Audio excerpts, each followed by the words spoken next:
The Apprentice returned with a splash on Thursday after the series was rested for 2 years due to the COVID pandemic. The first episode of Series 16 kicked off with a challenge on a cruise ship, with the candidates split into teams and tasked with designing an advertising campaign for a destination cruise. Yet ultimately it was the boys' team were unable to stay afloat, with their cruise logo compared to a TURD, while Harry Mahmood ended up becoming the first candidate to be fired.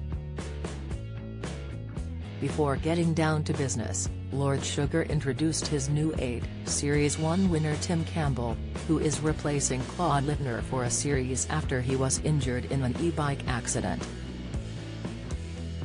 Addressing the candidates, Lord Sugar began, "I must say, we are glad to be back in the boardroom again. But don't for 1 minute think I've gone soft.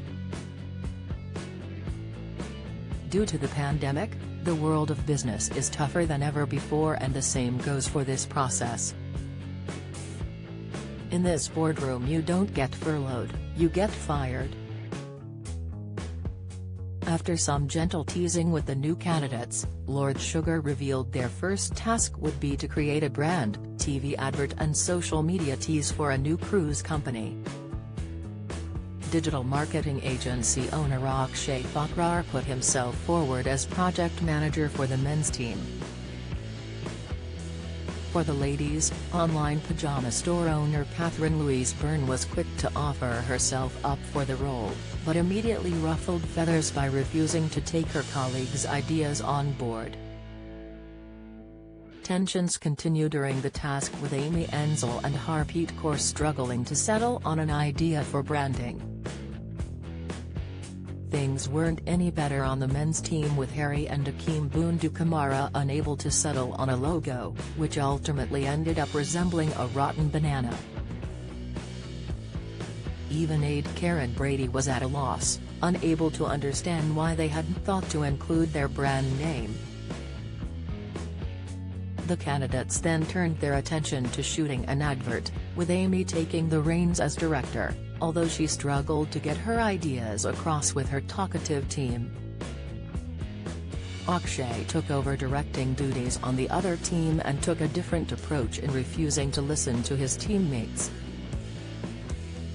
After a rocky start to day one, the 16 candidates are treated to the big reveal of their marketing material at 7 a.m. the next morning. As it emerges that neither the men or female team are pleased upon the big reveal, scenes turn tense as they move on to editing their adverts.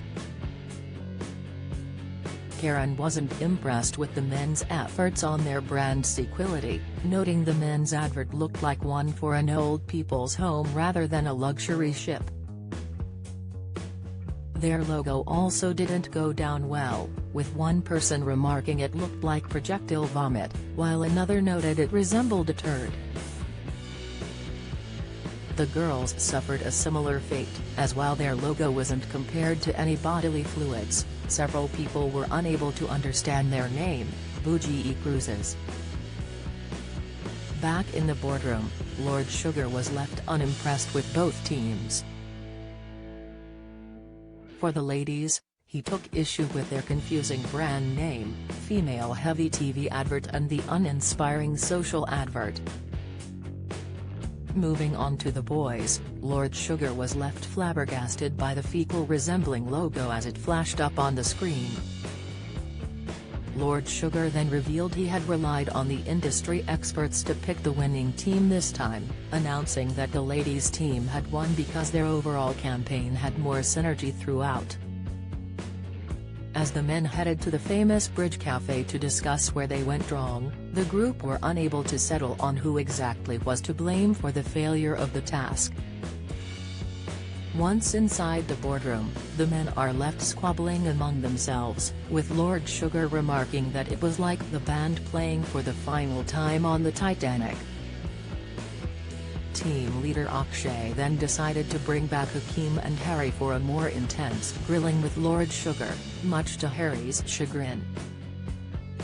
Turning to Karen for some advice on the final 3, she informed Lord Sugar that Akshay believes himself to be better than he really is, while Akeem focused on hitting deadlines rather than putting out quality content. Tim then reasoned that while Harry may have been right in opposing the logo, all the team had complained that he was a negative force on the group.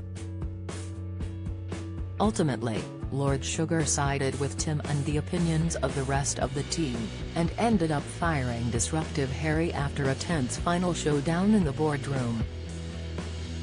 After being thrown in the deep end during the first task, the remaining candidates will face a host of equally daunting challenges ahead as relationships are tested and competitive drive is flared. The tasks include being launched into the world of children's oral care, an adventurous brief to boost Welsh tourism with zip lines and steam trains, and the development of an original video game concept will also take things up another level. The budding entrepreneurs will also find themselves in the spotlight as they sell live on TV, negotiate fishy waters in Cornwall and navigate a racing-inspired corporate away day at Silverstone. There will be no easing gently back into boardroom life this series, as Lord Sugar has made no secret that the stakes are higher than ever. Each task will end with the candidates being summoned in to fight their corner in the boardroom, with one final opportunity to escape the firing line. The Apprentice airs on Thursday at 9 p.m. on BBC One, followed by You're Fired on BBC Two. Watch live and on demand on BBC iPlayer.